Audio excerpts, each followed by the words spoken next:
Okay, welcome to everybody. Hi, Rabbi.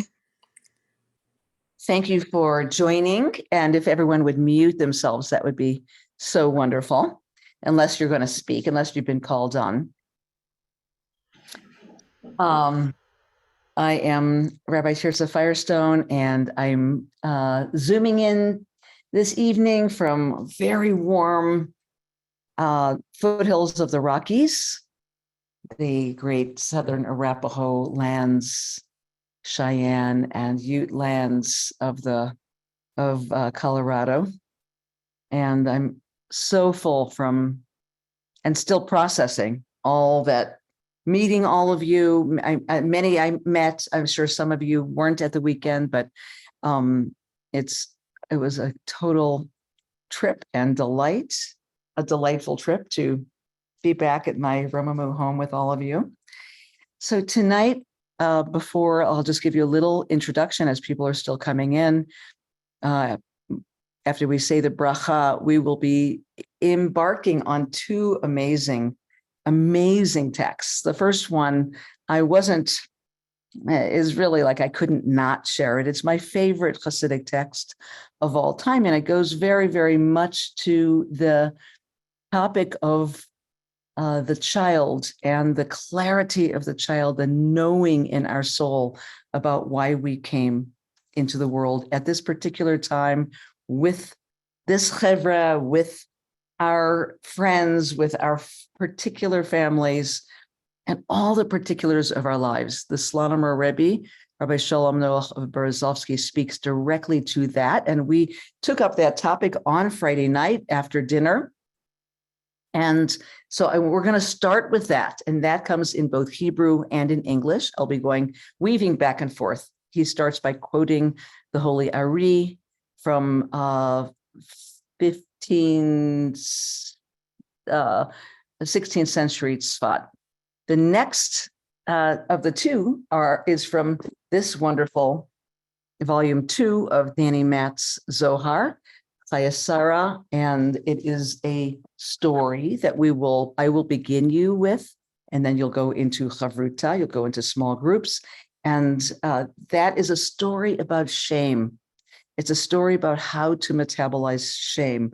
It's a story about the fact that, yes, our ancestors also had shame, and we inherit that shame unless we wake up, unless we go, oh, wow, that didn't begin with me. So it's all about the work that we did over the weekend. It's about ancestral legacies, and that is just totally juicy. I do want to end with a little bit of time for comments and feedback or questions, and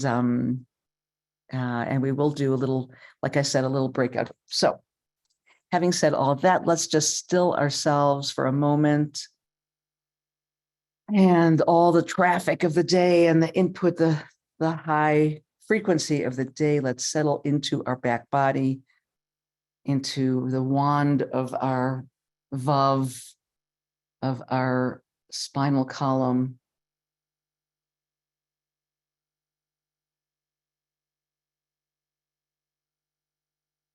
Relaxing your shoulders, softening your face, letting the dross of the day get exhaled through your system.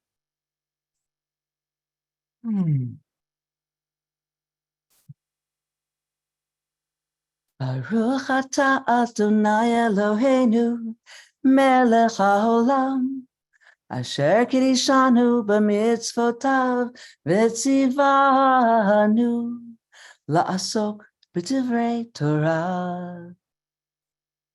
Amen. If you subscribe to that, Holy One of blessing, your presence fills us, the rooms, even the Zoom rooms, and all of creation.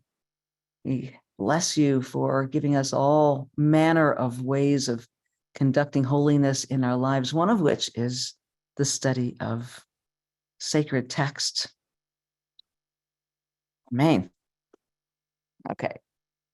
So I I wish I were in the room with all of you. I'm delighted to see you. And there's still people coming in. I'm just, they'll just keep coming in. So we start with this Latimer Rebbe. Let me get the English in front of me. There we go. Thank you so much.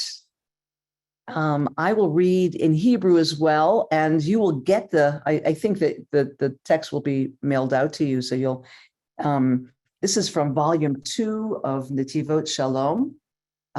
It is not the Slonimer on the Parshiot, which is a 5-volume. It is the 2-volume Aleph and Bet, and it's all different topics, philosophy, and also the Chagim, and a lot about Shabbat and Tshuva and Kedusha and this comes from the Pirkei Mavo, from the introductory chapters, from Akev. He draws one line, Aviata Yisrael, Ma Yihavaya Elokecha Shoel Me'imach. And it is, by the way, imach is in the feminine, He launches in Sefer HaKadosh, Yesod HaAvodah, Mevi B'Shem HaArizal Zal, Shakol Yom V'Yom V'Sha'a V'Sha'a, Eino Domeh Kol Achat L'Chavrata, Miyom Briat Olam V'Hala. In the Holy Book, he's quoting the Ari, the Holy Ari, Rabbi Isaac Luria. Let me just say also, who is the Slonimer, Rabbi Shalom Noach Berezovsky? When did he live? He lived, even though he sounds like a Taoist. I love this text because it's very Taoist, it's very Buddhist, or Confucian, you could even say. He lived in Mea Sha'arim. He died in the year 2000. My Rebbe, Reb Zalman, Zachrona Levracha, visited him just a year before he died in Mea Sha'arim. They had this powerful visit. And anyway, so much to say, but I will try and keep myself short. No day or hour that has ever existed from the beginning of time to now can be compared to any other day or hour. Likewise, there's no comparing one human being to any other human being since the creation of the first human being onward. Each one of us is unique. Remember, Friday night we talked about there is no randomness, there's no arbitrariness. Each and every one of us comes in with a unique soul print, with a unique contribution. And no person can do the repair work, the tikkunim of his or her fellow human beings. That can only be clearly determined. It can only be clearly determined by means of the era, the day, and the hour in which a person lives, and the unique soul code of that person. So what we are doing in 2023 is different even than when he wrote this, which was in the 1990s, right? It is different than the 1860s. It is different. There is what we call the Hora'at Sha'ah, the illumination of the moment that we live in. The Torah changes, and that is the principle of Jewish renewal, that we have to keep interpreting Torah for the moment in which we live. Okay. Okay, so these words form the groundwork. That's the end of the Ari quote. These words form the groundwork for finding our particular tafkid in the world. Varim elu mahavim yisod gadol b'chovat adam ba'olamo. Shetzarich shetiyeh lo b'hirut amitit lada'at et asher Hashem Elokecha shoel me'imach. So me'imach davka. So let's look at our source text again. That one line. Now, O you Yisrael, God wrestlers, Moshe is saying this to the people. What does Havaya, your God, ask of you? The Slonimer is taking this apart. Why does it say your God? And Me'imach is in singular. It's because each of us have our own view, our own lens on God. Each of us harbor our own God divinity within us, and each one of us is being asked something particular and unique. So these words form the groundwork, and we need extreme clarity to discern precisely et asher Hashem shoel me'imach. It should say imach. What Hashem is asking each of us uniquely and what path is ours to take. It's according to the unique root of our soul and our personal tendencies, combined with the specific era and situation that we find ourselves in, that we can know how to draw close to Hashem. In other words, to fulfill ourselves, to fulfill our divinity. If we lack clarity about our personal calling in the world, our unique task and purpose, then heck, we are just like travelers who are wandering around blindly. We get lost on the road of life. We don't know what direction to take to find the destination. And that means we never really reach our matara. Lo yagia el matarato. We're not going to reach any goal because we're just wandering around aimlessly. Habihirut hazot. This clarity. Makifa et adam b'chol inyane avarato. So this clarity that we need touches on every bit of our spiritual practice. Hein b'masha nogea leklal yeudo b'chayim, on our purpose in the world, even our profession in the world. Ve'hein b'nogea letchunotav v'tivotav, also on our characteristics and our nature, how we refine ourselves. Okay. Uberosh call, before anything else, chayav adam, each of us are obligated, lihit bonein hetev, to listen and understand well, v'lachkor, and to dig, ladat mahi chovato hamiyuchedet ba'olamo. What is our unique task in this world? Each one of us, the premise here is that each one of us has our own special task, chovato hamiyuchedet, for which we came down into the world. Okay. V'hi b'chinat shoresh pora rosh v'lana.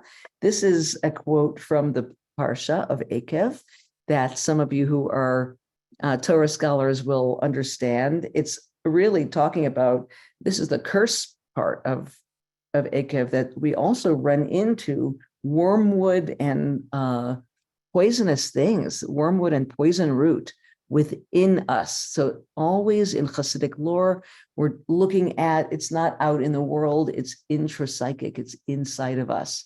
What are our tripping points? Where do we go off? Where do we trip into our rabbit holes? What are our negative traits that are so hard to transform without Mesirat Nefesh, without self-sacrifice? Because, and let's go to the English now. We're each of us given signs and synchronicities, siman va'ot, along our path by which to know and recognize our unique way.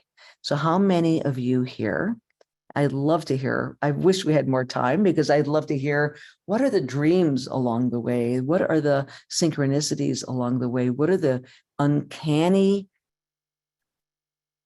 meetings with remarkable people, or uncanny signals that we have gotten along the path by which Hashem has said, by which God has shown up and said, that way, because doors open, or you meet the Rebbe at the right time, or you fall into community, or you have a dream. I would say, I just tell just one synchronicity early in my, it was a dream actually, early in my 20s. I had a really powerful dream that I was walking through a really old city at night, and there was a big shul. There was a huge, like cathedral-like synagogue on my right, and it's a cobblestone old city like Prague or Berlin. I didn't know the city, and I'm walking around without any lights on.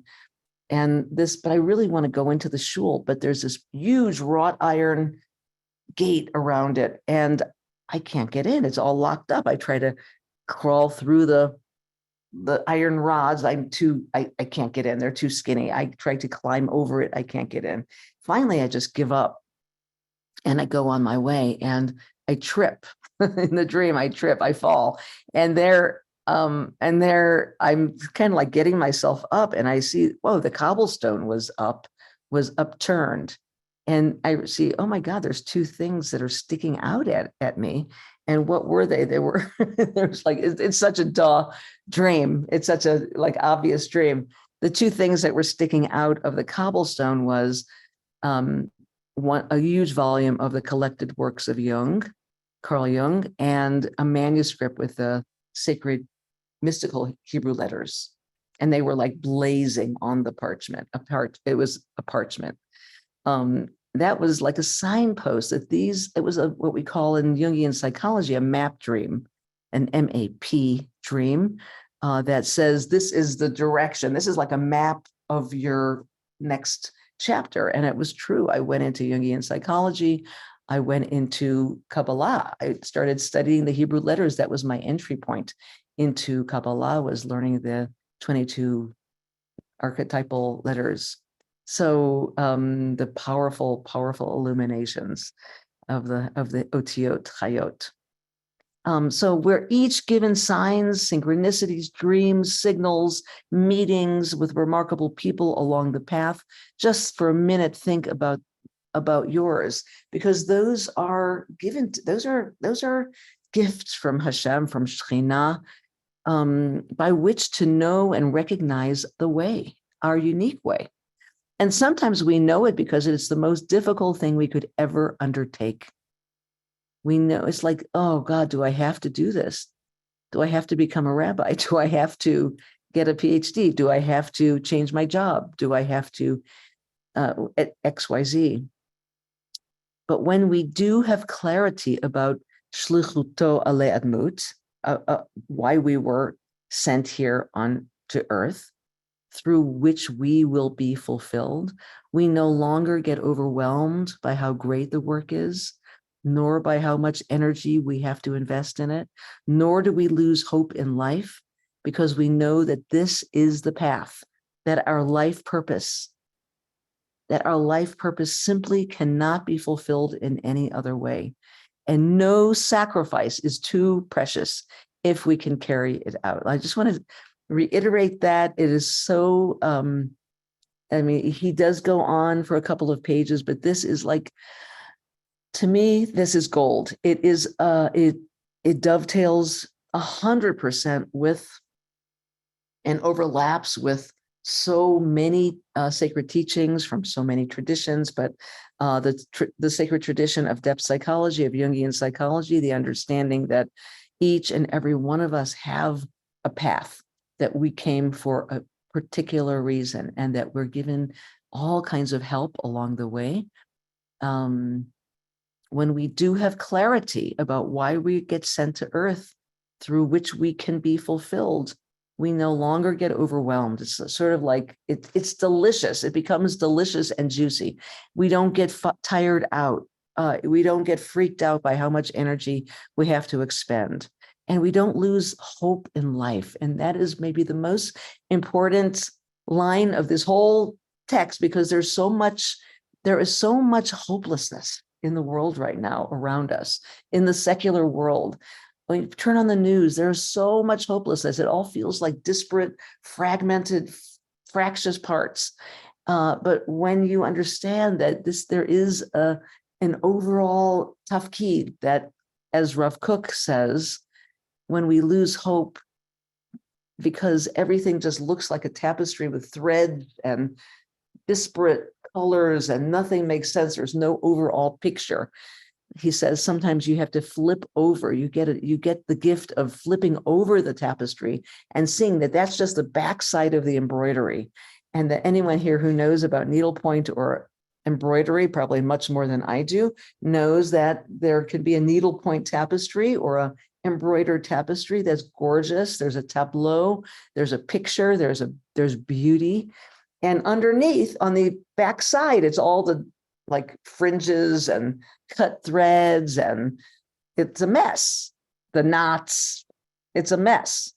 So Rav Kook says, every so often we find a teacher, every so often we find a teaching, every so often we're given the grace of the tapestry flips over and we get, oh, there's a whole picture there. Oh my God, it does make sense. Oh my gosh, there's a tableau.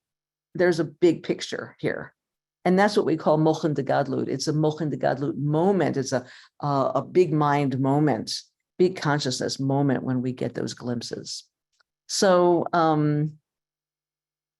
chazak chazak, may we all have strength. And I think that Romemu will send these. Yeah, Ari, will these be sent out to everybody so that people can, if someone came in late, for instance, they can go back. Well, they're in the chat now, and I can repost them again towards the end and throughout. Right. So people can copy them down and study them later. Exactly. Yes, they should be able to download them. And if anyone can't get them, please email support and we'll send them to you. Don't worry, I'll save them. Okay. Thanks so much. Let's come back to me. And I love to if possible, we can open the chat now. And if you can spotlight me and not there we go. So great. Thank you. So, oh yeah, you have everything you need there. Thank you. That's beautiful. Beautiful job. So we can open the chat now. And I'm just going to put my speaker. I like to do this. I like to see everyone in the room. It's wonderful to see all of you again. Many of you were there over the weekend. If you weren't, no worries. You will get lots of juiciness out of these texts from tonight. If you do have questions, I'm not always too nimble, but if there's something, maybe Ari can tell me if there's a question that needs to be asked because I haven't been clear, then please give me wave me down. Okay, so we are moving. Many of you came to the Shabbaton, in this incredible month of the child, and it's fitting in this study of the child and the child's psychology and child spirituality to tell stories. And stories are a way of deeply imbibing teachings without and circumventing the linear brain. So what we're going to do right now, someone in the room has a question. Okay, you're 78. Hi, Karen. Yeah, makes perfect sense, but I'm 78 and now only focus on being kind. I've let go of other dreams. You know what? That is so beautiful. If the only thing you do is be kind every day is like Gewalt, what powerful. Thank you. That's, what could be more beautiful? And sometimes I also want to say, and this is really important to say, we don't know what our tafkid is. Even if we study this beautiful Slonimer text, we don't know what our tafkid is. Even if we go to Romemu for decades, and we're in the sacred community, it's not always a bite-size, easy to say, oh, that's my sacred tafkid. Right? It can be huge, working with huge archetypes. It could be working with healing your family. It could be learning how to be a kind person. It could be inventing something or writing a poem or bringing a child into the world who is healthy. It could be letting karma catch up with you and giving it to God. It could be, we can't ever judge and we can't say. Sometimes we just don't know, but what we do know is that we can surrender to our sacred path, and that's the best. That is the best way. Is again to circumvent that surety. The mind and the ego wants to be sure of things, wants to be able to bite-size it, wants to be able to have the nugget, wants to be able to have control over it. We never have control over what we are really and truly here for. God willing, Shekhinah willing, inshallah, And when we get to the other side, we will, in the 11 months after we leave this world, we will have a sense of, wow, okay, I accomplished these things. And I delivered. I delivered some of the things that I contracted to deliver in this lifetime. So let's move on now to I want to have plenty of time for the Zohar Chayesara. And I am going to just give you a little background. When I found this text, I was blown away because it is so much about, it's about many things. It's about the power of goodness. Okay, so let's go back to that beautiful, I think it was Karen who said, all I can do is be kind. Oh my God, it's like, Lu Yehi, halavai, that more people in the world would take that on. We are paradigmatic ancestor, the ancestor who characterized kindness was who? Abraham, Avraham Avinu. And this is a story about him meeting the ancestors. And so what I want to do right now is to give you a little background that, remember, in Torah Vayera, the parsha before this, he has just given himself a circumcision. And you don't have to know the story, but you'll get a ton out of it anyway, okay? Avram Avinu, Abraham, has just circumcised himself. And he's sitting in Elonei Mamre, up against an oak tree, healing in the Chom Hayom, in the heat of the day. We can only imagine, circumcised, what that must have been like.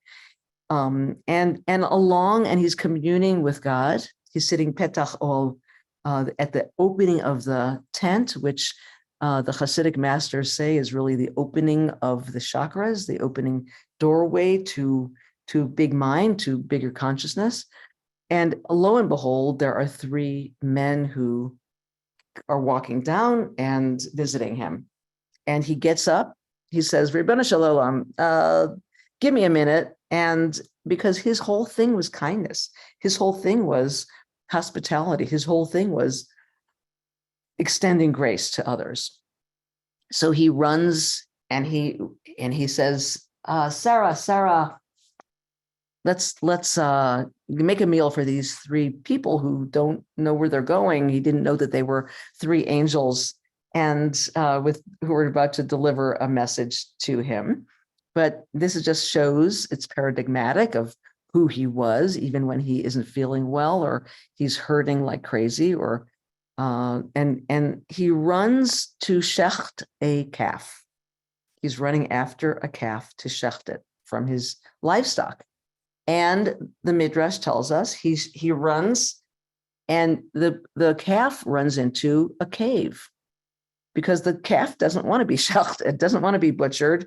And there in the cave, it's like, oh my God, what is going on in this cave? This was the holy cave. This is the sacred cave of Machpelah.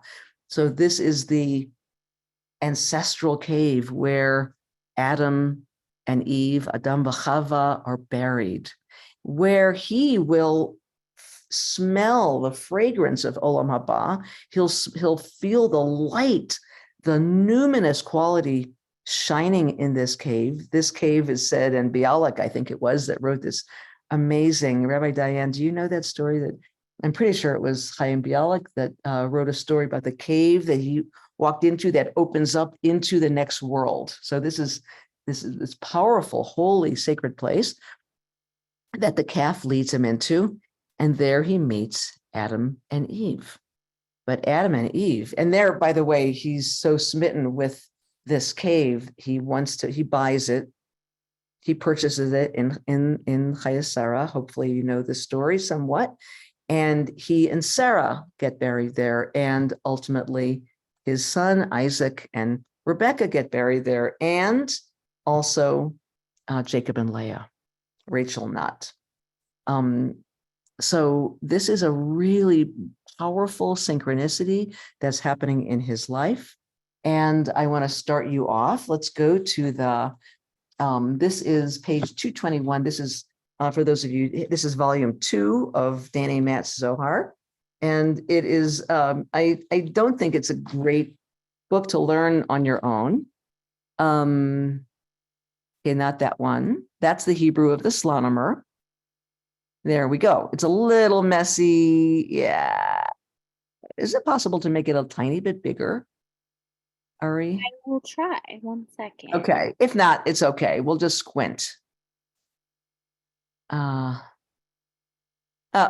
Beautiful. Beautiful.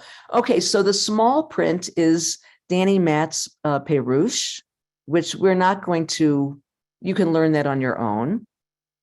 I want to do just a couple of paragraphs here and then send you off to learn this story. So Rabbi Elazar said, now he's Shimon Bar Yochai's son, and he's telling this story about the cave of Machpelah, this sacred cave, which is in Hebron or Hebron. By the way, it's a cave that is sacred to our Muslim cousins, and because Abraham was buried there after all, right? And Abraham is their father as well, their patriarch and ancestor as well. And it has been this cave of the doubling, or the cave of couples, the cave of the sacred pairs, is sacred for both Jews and Muslims, and it has been fought over. And there have been some pretty horrible atrocities that have occurred in and around it because we have misunderstood how to bring holiness into the world. But okay, so this is from 1280. This book was published. This is an ancient tale. Reb Elazar, the son of Shimon Bar Yochai, says, when Avraham Avinu entered the cave, how did it happen? He was running after that calf. As it is written, Abraham ran to the herd, and the calf fled to the cave. So he entered after it, and he saw what he saw. Okay, he saw what he saw. Further, he used to pray every day going out to that very field, which emitted sublime fragrance. So the field and the cave were sacred. He saw a light radiating from the cave, so there he prayed. And there the Holy One, the Blessed Holy One, Ribbon Shalom, spoke with him. Therefore, he asked for it. He asked for it, meaning he asked for it from his neighbors who were not in our tribe. He asked for those who literally owned it, since his desire focused constantly on that site. So he already knew, that's my mistake. He already knew that it was sacred, but going inside the cave, running after the calf was so, that's when the lights all went on. You might ask, if so, why didn't he ask for it until now?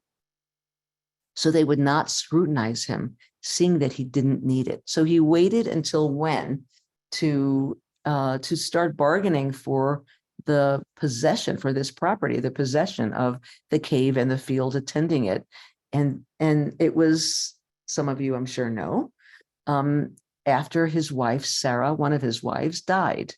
When she died, and that's the meaning of Chayes Sarah, the lives of Sarah. I believe it was 127 years that she lived. When she died, then he went to start bargaining for this cave.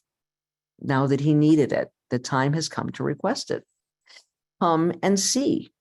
Didn't Ephron see in the cave what Abraham saw, convincing him never to sell it to him? No, certainly he saw nothing at all. For an object is revealed only to its owner. So in other words, he did not, Ephron, the owner of the cave, couldn't see beyond the surface, beyond the sort of facts, the fact of the cave. He couldn't see, he couldn't feel, he couldn't smell the fragrance, the sublime Olam Haba fragrance that only Abraham could. So to Avraham, it was revealed, not to Ephron. To Avraham, it was revealed for whom it was destined, not to Ephron, who had no share in it. So nothing was revealed to Ephron, who saw only darkness, which is why he sold it. He even sold what Avraham had not originally requested. For look, Avraham only said, so he will give me the cave of Machpelah, whereas he said, the field I give to you and the cave that is in it. He got even more than he bargained for it all seemed disgusting to Ephron, since he didn't realize what it was. How many of us have had that experience where it could be a possession, it could be a piece of land, it could be even a child, it could be a person, a grown-up that we see, oh my gosh, the light is on, and this person is connected to the sacred, this plot of land, this garden, this place that Manu Rahamakom Hazeh. And Avraham saw this, but Ephron was blind to that. He just couldn't see. It wasn't available to him. Come and see. When Avraham first entered the cave, he saw light. Then dust scattered, revealing 2 graves. Meanwhile, Adam arose in his image. In other words, he could see probably in his vision, it's in his image. It doesn't mean maybe literal sight, but rather he could see the deeper being, the deeper epiphany of the moment. Meanwhile, Adam arose in his image, saw Avraham, and smiled. So just imagine, read yourself into this text, and you are Avraham Avinu, and you are in this dusty cave, which feels so special, but you don't even know why. And all of a sudden, an ancestor rises up in front of you and smiles at you. Then Avraham knew he was destined to be buried there. That's when Avraham knew, oh, this is a burial cave. Okay, we're going to take a quick moment, and Ari is going to turn the page for us. And we'll go to 222.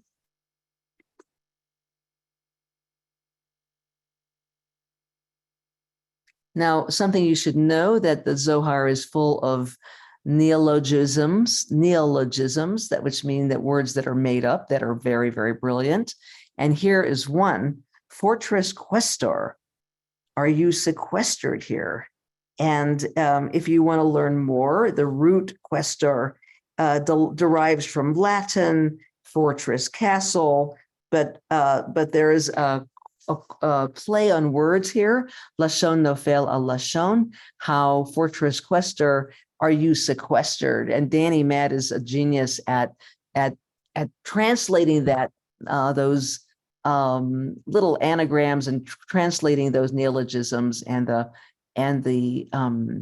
what am I trying to say? The lashon nofel al lashon, when there is a little pun in the, he translates it from Hebrew into English. Adam replied, HaKadosh Baruch Hu buried me here. The Blessed Holy One buried me here. And ever since I have been hidden in the skin of a sling until you came into the world. Okay, so there's a little Kabbalah I need to share. Let's come back, spotlight me for a minute. Okay, Ari, thank you. So the Kabbalah of death and dying. What do the Kabbalists say about death and dying? Sometimes leaving the body can be extremely disorienting. And that's what is being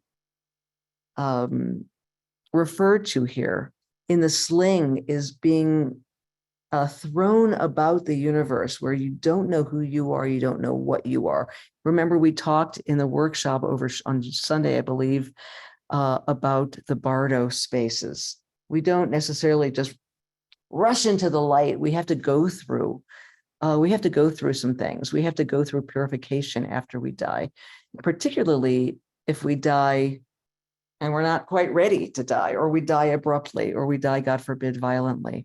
There is a disorientation that can be like, ooh, we're in the bardo and there's a dizzying quality. We're thrown about like as if in a slingshot from one side of the universe to the other side, is what the Kabbalah teaches about that situation.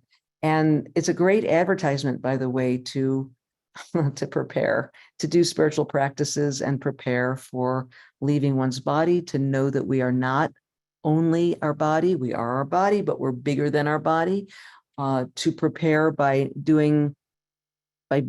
taking on kindness practices, by tethering ourselves to the eternal and rather than materialistic things. There are all kinds of practices that we can do to prepare for dying. But Adam Harishon, wasn't in good shape when he died, apparently, and he's being tossed and turned from, like in a slingshot, is what Kabbalah calls it, from one end of the universe to the other. I think that is being referred to by Danny Matt in the Pirush, but we're going to go on now with the same page. And what does this mean? Now we're going to go, I've been hidden in the skin of a sling. In other words, I haven't been in a good place until you, Abraham, came into the world. From now on, because of you, there is enduring ascension for me and the world. Enduring ascension. What does that mean? Abraham's righteousness, his sitkut, his because he's a tzaddik, because he is so kind, because he is so his whole life is giving to service and to kindness and to chesed. He has the ability, you'll see this in 147, to channel atonement to help Adam out. Let's just say that. He is able to give Adam an aliyat neshama, an ascension of soul. Does that make sense? Enabling him to ascend into the place of true ancestor. So when we are a true ancestor, we can devote ourselves. We talked about this, and we actually did that exercise on Sunday morning. We can truly devote ourselves to what's going on in the earth or on the earth, to our offspring, to people who need us. You think Abraham Lincoln or Avram Avinu or Rivka Imenu aren't there at work helping. They're like angelic forces on the other side that are helping things happen here, helping us rise to above the dross of the world. So look at what is written. The field and the cave that was in it arose. Everything arose. Everything got an aliyat neshama. Everything ascended because of the kindness and the goodness of Abraham. I hope that the person who talked about kindness is listening, because it's so beautiful. Rabbi Abba says to Rabbi Elazar then, the field arose, the whole field arose, literally rising and ascending in the presence of Abraham. For until then, nothing was visible there. But now what has been hidden rose and ascended, so all rose rightfully. I don't know about you, but if you come into the presence of a true teacher, a true Rebbe, a true tzaddik, God willing, every one of us will have the zchut to have that experience sometime. You know that things just get revealed. Things, Torah gets revealed. All of a sudden, it's like we have these ahas, things that were previously hidden. All of a sudden, and everything ascends. Everything starts to feel holy, and you realize that there is that tapestry, that tableau. Everything makes sense all of a sudden. Everything gets an aliyah. So now I'm going to send you off, and you can talk about what we did so far, just to clarify it if there's questions. But what I'd love for you to do, I believe, Ari, there's one more page, right?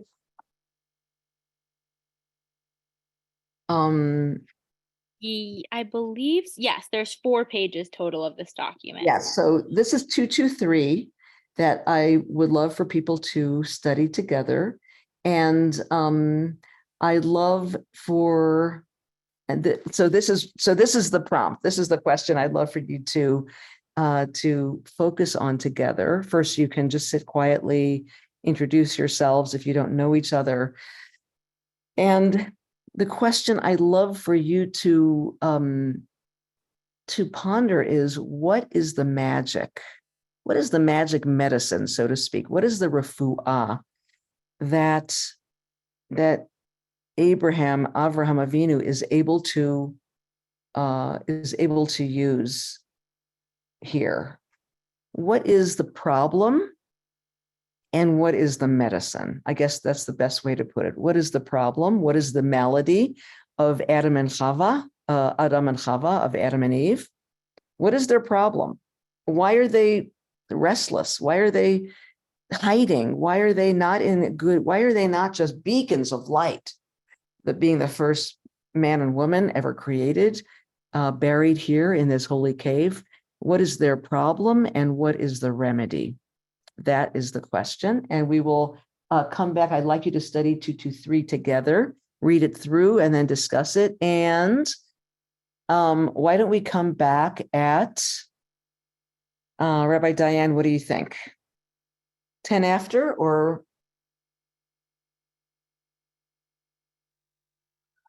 I think 10 after is perfect. Okay, let's do 10 after.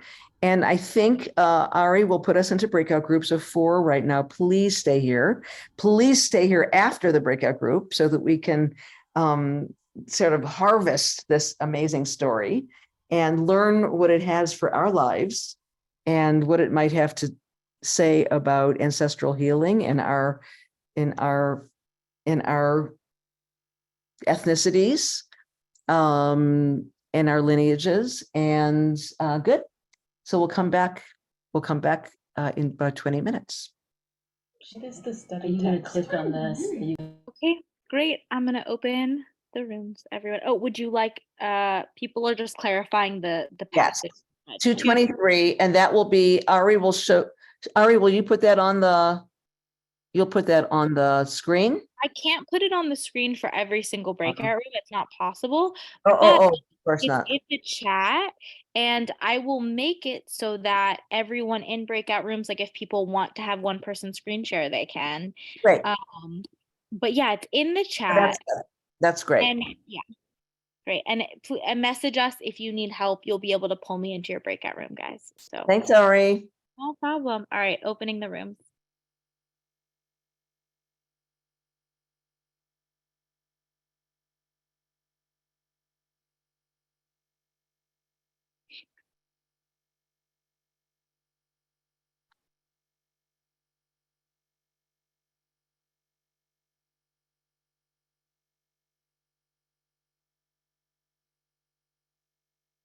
Okay.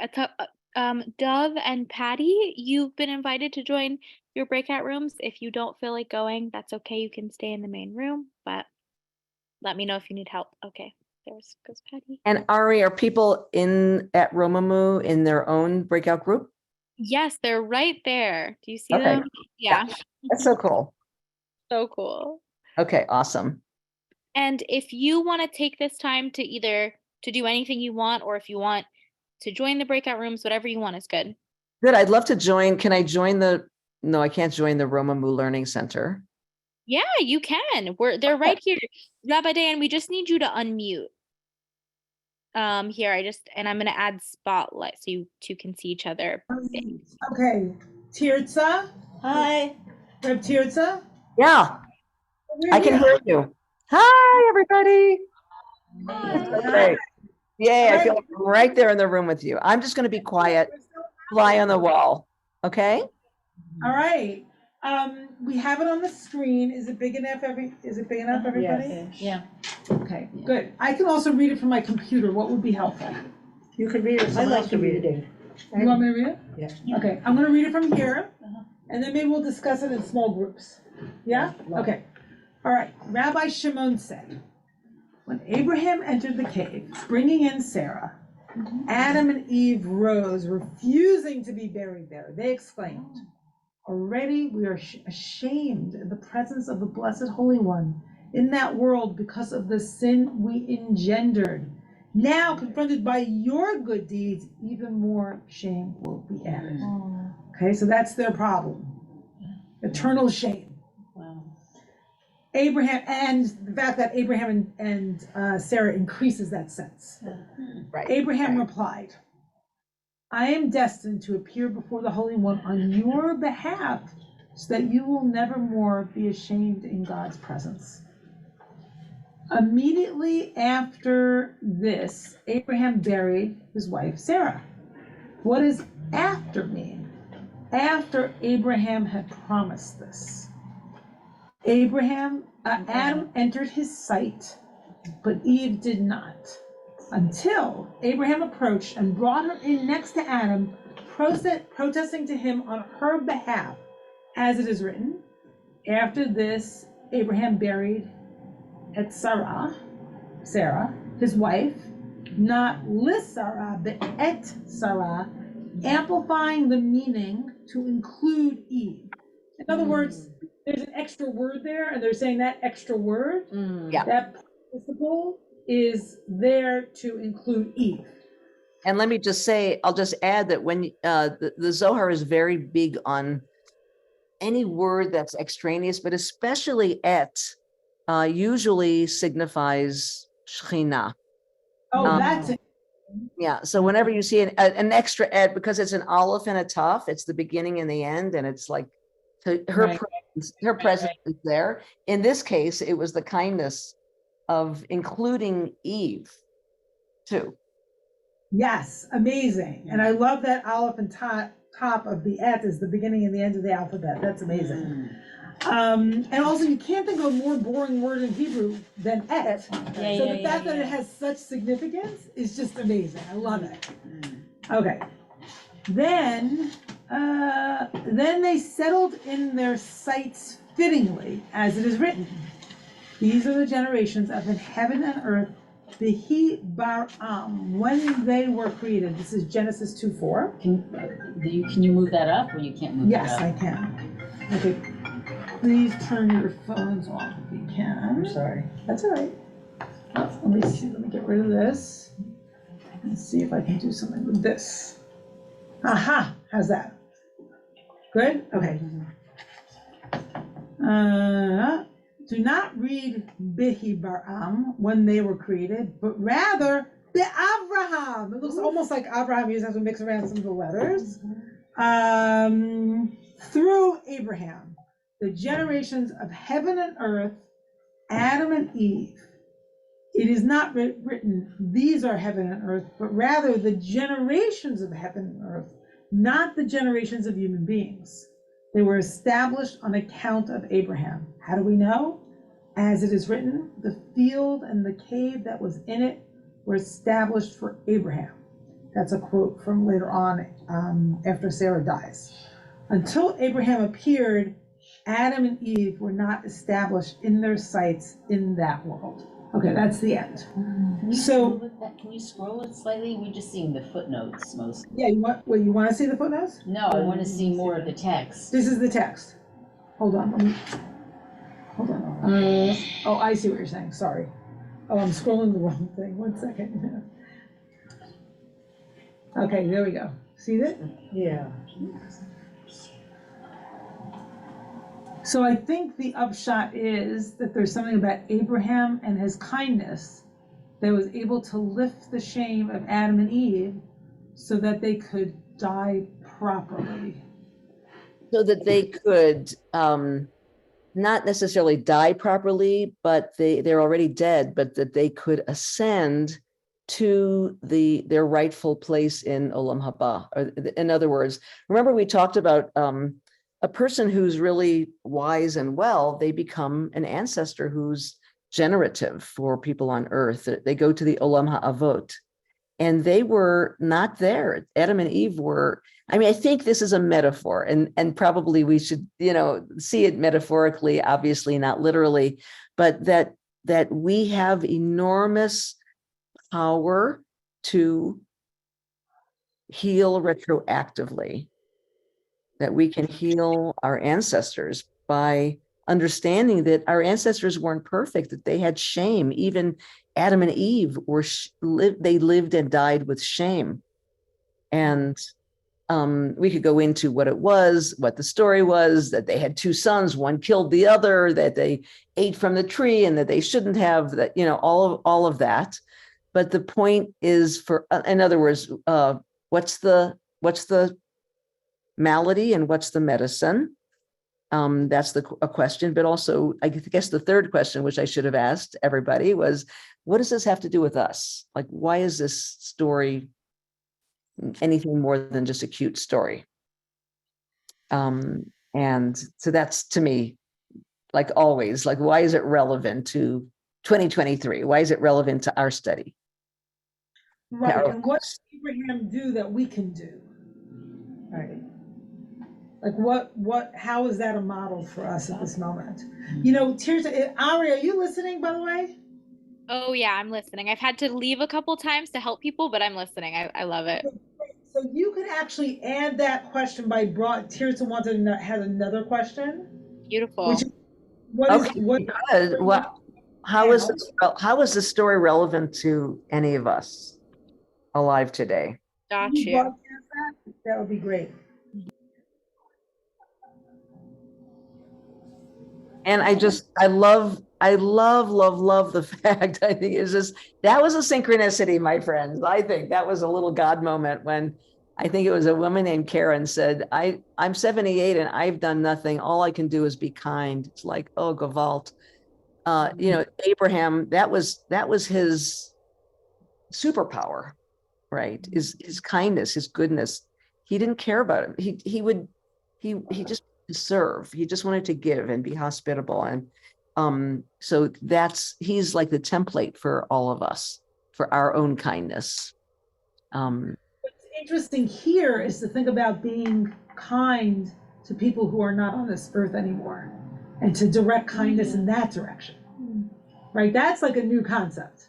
That's a new concept. And, a lot of my teaching has to do with, creating these multi-generational family trees and seeing that people, we have gangsters or, suicides or homicides or all kinds of mishigas in our family trees, and to be generous about it, to be kind about it, to extend chesed and not to judge in this world or in toward our ancestors either. Anyway, is there time to go into small groups? Yeah, there's still a little time. Okay, small groups. Do we make small groups?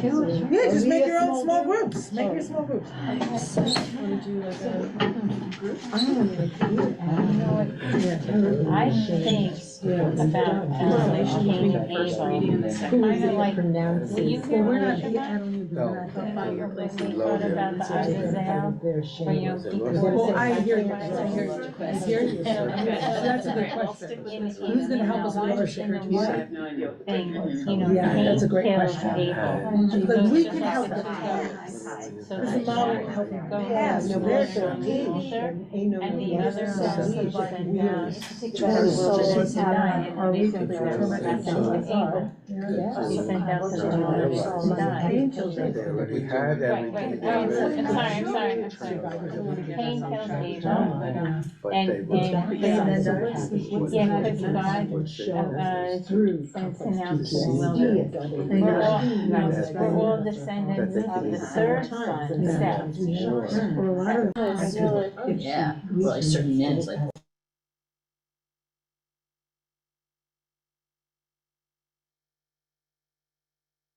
They're gonna come back over the next 30 seconds.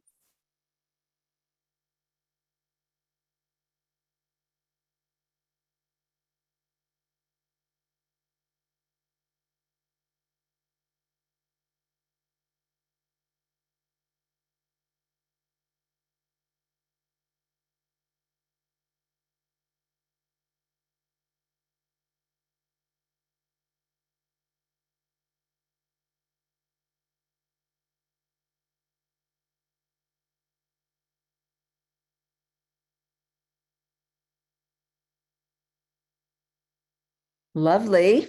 Welcome back. Looked very animated. I'd love to hear, Ari, is it okay to just ask for comments, questions, insights? Very, very brief. If somebody wants to share, we can spotlight them. Thank you. So just raise your physical hand or your mechanical hand if you'd like to ask or comment. Beverly Pincus. Hey, Tirzah, nice to see you. I'm sorry I couldn't study with you over the weekend, but happy to be here tonight. So I had a question that my group, I was asked to also raise to you, which was about the paragraph where Adam is in the site, but Eve is not. And then Abraham goes to Adam and protests on her behalf to be allowed in. So some of us were having like reactions to I don't know that he protests on her behalf, but she is standing back. She's not even, Adam is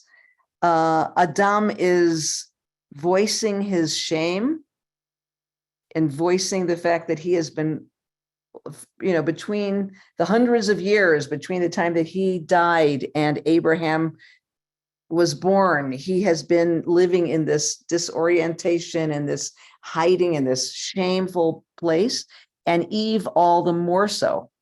He could even name it. Do you know how things are, when you can say, I'm really feeling this, it's already, if you can put it into language, if you can name it, there's already some healing that's starting to happen. But Eve wasn't even there. She couldn't even name it. She was standing way in the back, way underneath. There wasn't any, there was no presence for her. There was so much shame. She was devoured by shame. I think that's the key here. And Abraham goes to bat for her and says, wait a minute, you guys, like, I am going to lift you, he didn't say I'm going to lift you both up, but I want to shine on you both. You should not be living in shame. And come on up. It's like come into the land of the Olam Ha'avod, into the ancestral dimension where you are honorable beings. You're our ancestors. So I think this is more to say that Eve was even more shameful and even more reticent to show her face. Does that make sense? Yes, it does. I mean, the way it was written, it did say something like protested on her behalf. So I was having this reaction. Okay, yes. I was having a reaction like Adam was allowed and in the site and she wasn't. And it was like, once again, this thing about women being excluded and that then Abraham has to plead on her behalf. But It's what you just pleading said- to the sacred forces, is pleading to the divine forces on her behalf. Protesting is a little bit strong language. It's more like praying on her. Petitioning would have been a better word to say. So he is saying, no, God, wait a minute. Like, come on, this is not right. There's an injustice here. These people shouldn't be ensconced in shame. Yeah, Thank you so good. much. Good point. Thank you. Thanks for bringing it out.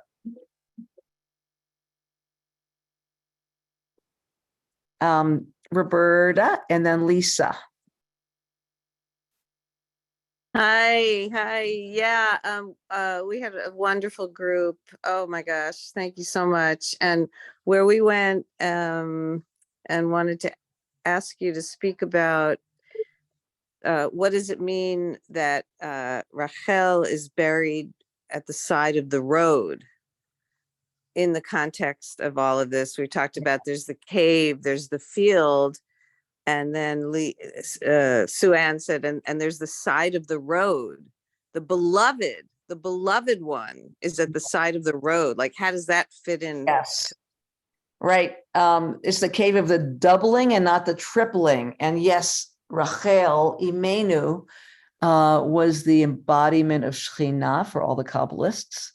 Her function is she does not make it to the cave, even though she is the beloved one, but her function is very important there on the side of the road, right outside of Bethlehem. because that is the site where the children of Israel were exiled, and God willing, one day will come back. And this is all metaphorical, by the way, it's not political. But the idea there is that she was the embodiment. I have a beautiful graphic of this. Some artist did this. She is the embodiment of Shekhinah, who lifts out of her grave. So she's the ancestor who looks after the exiled people who are being taken to into the people of Israel are being first to Babylon and then later to the second galut, to the second exile, which is scattered all to the ends of the earth. And she said, Shekhinah said, I am with you. As you suffer, I suffer. This is God, by the way. This is the feminine face of God who is saying this.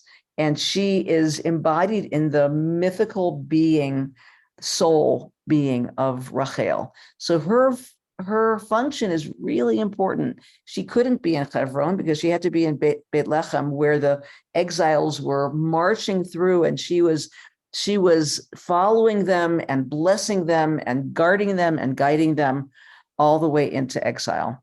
So the teaching goes is that she is Shekhinah, that she is in us and around us and among us, that she is safeguarding us, that she's keeping us in life, and that as we suffer in our lives, she suffers with us.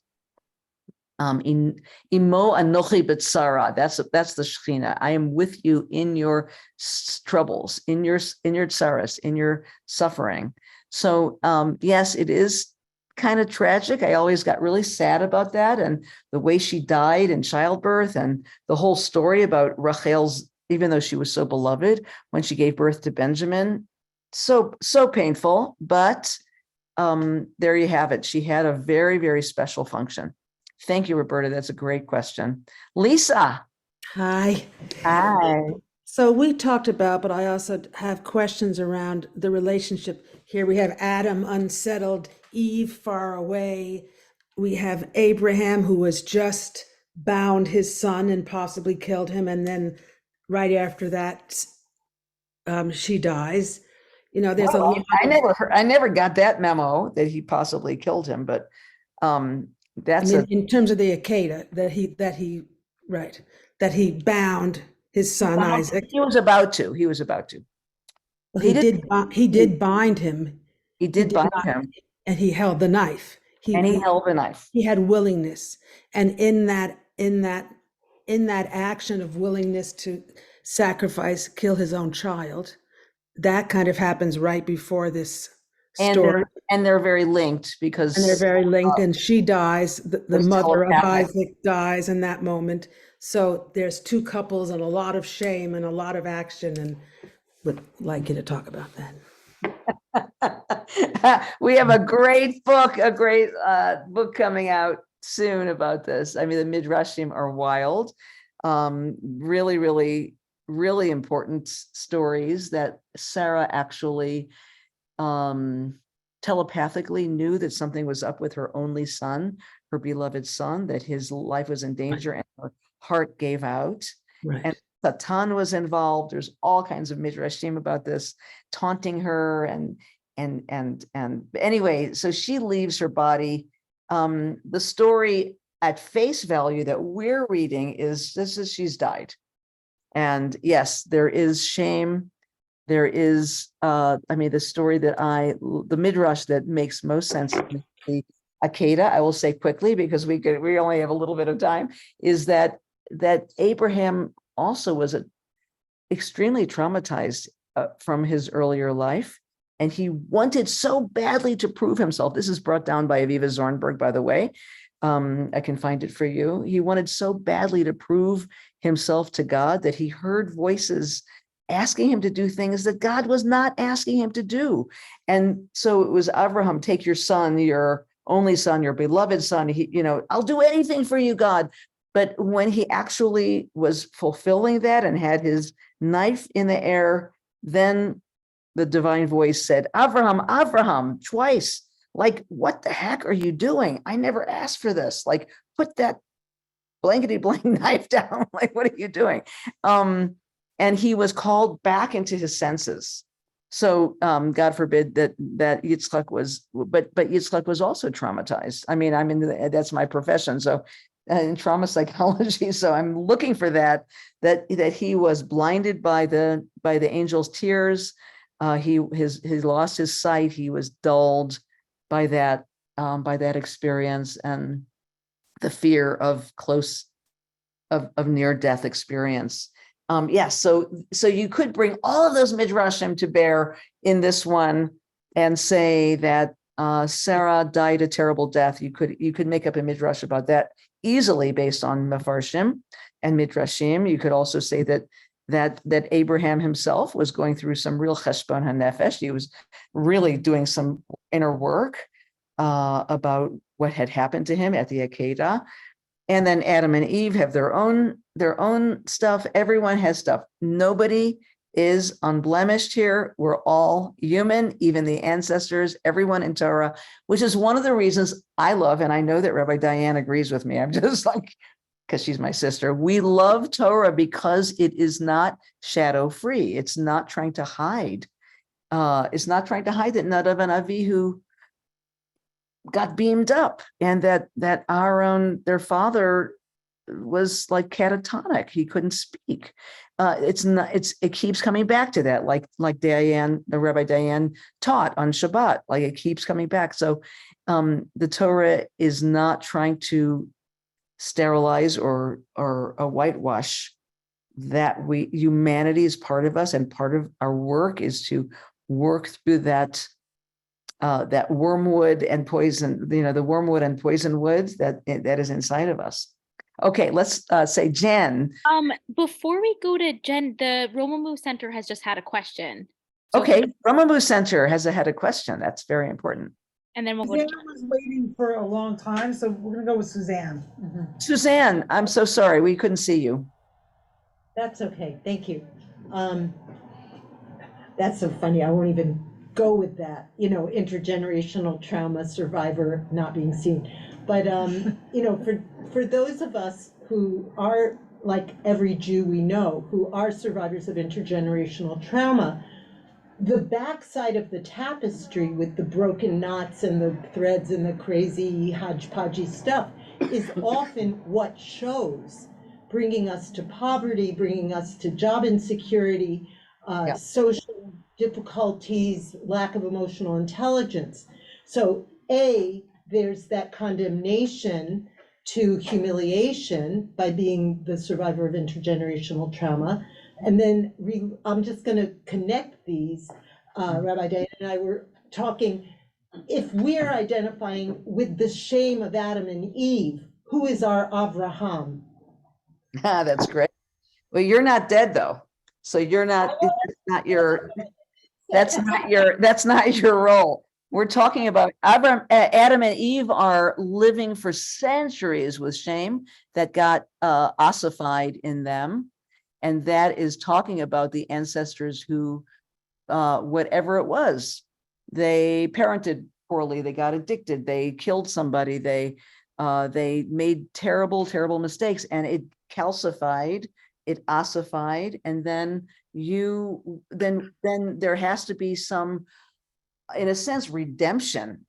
We are the ones on earth who get to redeem it through awareness, through forgiveness, we're all human, even our ancestors, our parents, they were flawed, but we love them, we forgive them by extending compassion, which is what Avraham is all about. He is chesed. So extending loving kindness is our job. And we extend it backwards and forwards, backwards to our ancestors, our parents. God, they were neurotic, but I love them. And I forgive them. I want to tell you a little story. When you do the work of ancestral healing, things start to happen. And you get, like, as I said, I told you that dream. Well, last October, I got a box of probably 250 letters from World War II that just, I mean, the craziness, how it came to me, you wouldn't believe it. You can't tell us, you can't write it in a book. It was in an auction house in Jerusalem and it got sent to me. These are love letters between my parents, who I really didn't get along with very well. They disowned me, they excommunicated me, they got me out of the will, all of that stuff. For marrying a non-Jew earlier in my life. Anyway, we had a lot of sorrows. And reading these letters, it was like they want me to know that they were real people. These letters were wartime letters. They are 80 years old. They're all about their love affair. They're all about their problems, their human love for each other. Anyway, just to say, our ancestors are human. We get to elevate them through extending compassion to them. That is our job. And I know that I just turned your question on its head, but I don't want you to misunderstand the importance of this. We are Avraham. We get to shine his rays on backwards and forwards, onto our children, forwards and backwards onto those people that we came from. Thank you for that excellent question. Jen, Lori Schwartz, hi. Hi, Rabbi Tirzah. So I just got back on the bus and I wanted to address your question about the shadow and Abraham, because about 10 of us from Romemu today took a bus at 7 a.m. Yes. And we went to Albany and we faced the traumas of the prison system. And we spoke to Republicans and Democrats, and we were Blacks and we were Puerto Ricans and we were whites. You know, it was just amazing. And Rabbi David came and Jeff came. We stood on the stairs, and then Rabbi David gave a speech about child sexual abuse, and a priest spoke out about he couldn't believe that New York State doesn't have clergy reporting. So I just want to speak to Thank you. what you're speaking, which is the darkness, the shame and the shadow.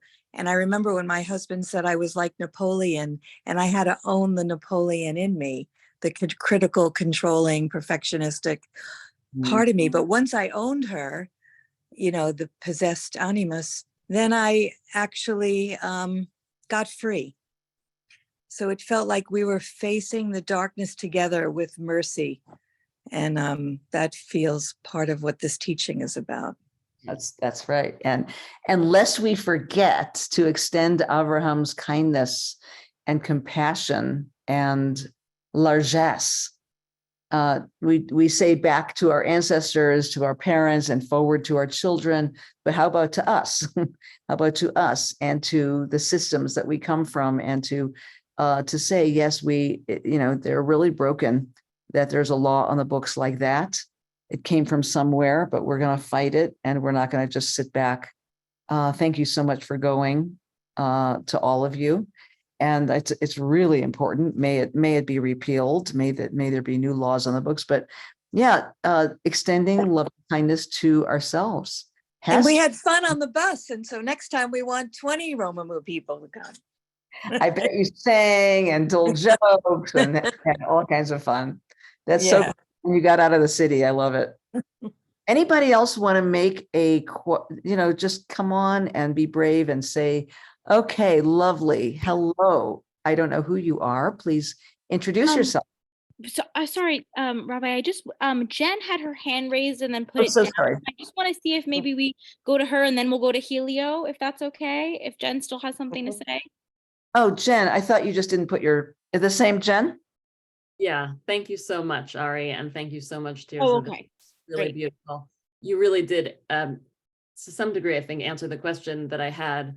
But it really is about, the reading seems to be saying, as you said, that the remedy here is Abraham going back generations to heal the shame of Adam and Eve. Mm-hmm. And the question, and I don't know that there really is necessarily an answer, but I am curious what you would say, is how do we use that healing of the past in order to heal ourselves and in order to heal our peers and those of our generation and possibly even of the generations to come? That's the tochen, the content of ancestral healing, of which we just scratched the surface on this weekend. And it is about facing in leaning in, facing into the ancestors, but every moment of liberation and redemption that we encounter in the work, because we're part of a morphogenic field, anything that I do is also, it affects me and affects my world. So, the ancestral healing I do for people who were stuck in the Holocaust, who were hiding in Holland, who were, part of the Farhud in Iraq, that every bit, it's like doing a mitzvah. It just immediately elevates you. It's you're part of the field. It's just like in this, the field rose up. He got the cave rose up, but the field also rose up. Everything is part of a morphogenic field. So we're all affected by every mitzvah that we do, every kindness that we do, we benefit. It's so good. Thank you. But that's my answer. There's many answers. Thank you. And Helio, Hi. yeah, nice to see you. Nice too. Maybe Abraham only said Kaddish to Adam and Eve.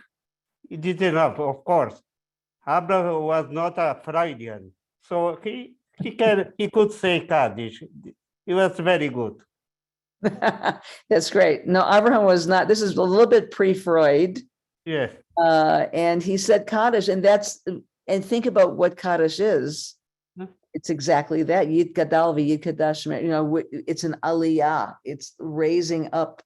Whenever we say Kaddish, there's a raising up that happens. So he was doing that for his holy ancestors, and not letting them off the hook, and not letting them slink back into their shameful hiding places. Excellent. Yeah. Excellent. Thank you very much. Thank you. I know we're out of time, but I don't want anyone to feel like they got. There's someone in the room, Jamie, and this gentleman here. I don't know if we have time for these two. Okay, Jamie, where are you? I was raising. Oh, no, we're raising our hand for him. This gentleman. Okay, not Jamie. Eddie, call me Eddie. Can I speak? Yes. Eddie, hello, how are you? Oh, okay.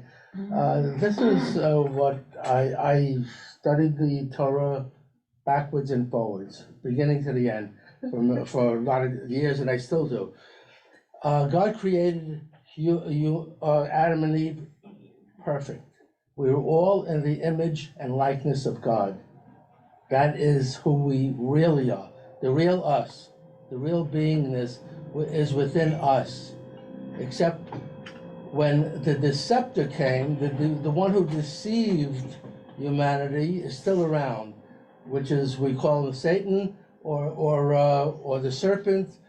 There was a deception that went on, that he was able to convince humanity that they were not part of God, but they could be greater than God if they followed him. Mm-hmm. And they're still doing it today, and that's why we have all the problems we have today. That's been going on for millennia. There is a way out. There is a way out, and Abraham is one of the mentors, one of the major mentors for Israel, for all the tribes of Israel, and for the world, basically, to rise up beyond that deception, to become aware of the deceivers, and not to allow them to win. They cannot win if we allow the godliness that Abraham displayed, and Sarah too. And I don't like the idea of Eve being the one that really fell and made Adam fall. It was the serpent that did this. Okay, good. Well, another way to say it is that, hold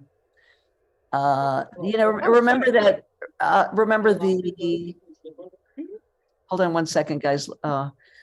We'll just finish up here. Remember that powerful Torah statement, Nosei avon avot, al shileshim v'al ribeim. So that God lifts up avon avot, it's usually translated the sins of the fathers, this dark side of the fathers and mothers, the ancestors.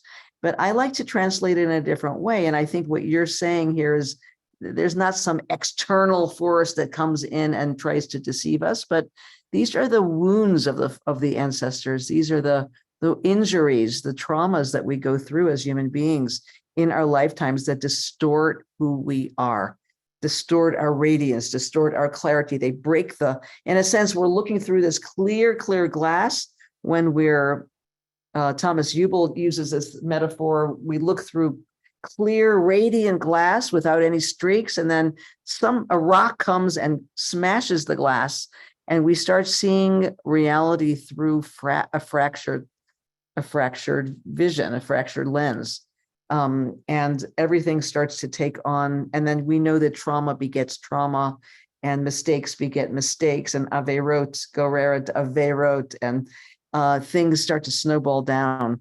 So yes, you could call that the snake, you could call that the Sitra Achra, the satanic forces, but life happens, and it's built into this world, to this olam hazeness of our life. It's hard to get through life without some fracturing. It happens, life happens. And so how do we have an aliyah above that? How do we see the bigger picture? How do we rise above it? Sometimes we need the Avram quality, the Avram and Sarah quality to extend a hand to us. We need kindness. We need largesse. We need a Romemu. We need, the kindness of pastoral caregivers and rabbis and priests and good counselors that can say, no, you're seeing through a fractured glass. You're seeing through the world darkly, and your trauma has distorted your view of things. I think we should probably end. It's been a really great. I welcome everybody. If you want to ever reach me, tirzahfirestone@gmail.com. You're welcome to, or just go to forget that. Just go to my website and you can just press a button. And if you want if at any point you would like to get to be on my mailing list and get teachings or know where I'm traveling or upcoming classes, please just go to my website, tirzahfirestone.com. Rabbi Diane, would you like to close us out? Tirzah, you've read Tirzah, you've brought so much blessing to this community, so much healing energy, and this sort of a new channel of healing, of like looking backwards to our ancestors and, feeling like the gift of their presence, and maybe perhaps purifying that gift through even receiving it and experiencing it and reconnecting to it. So all of our gratitude to you for giving us these new tools for how to be and how to live on this earth. Thank you. And come back to Romemu. Come back. I have a little nymph granddaughter who's just right outside of the city in New Rochelle. So I will be back. And I'm just, it really had been a privilege to address all of you. Thank you so much for the zchut, the honor, really. Love to all of you and blessings to all of you, and be well, stay together. And thank you to Romemu. Thank you. Thank you. Thank you. Thank you,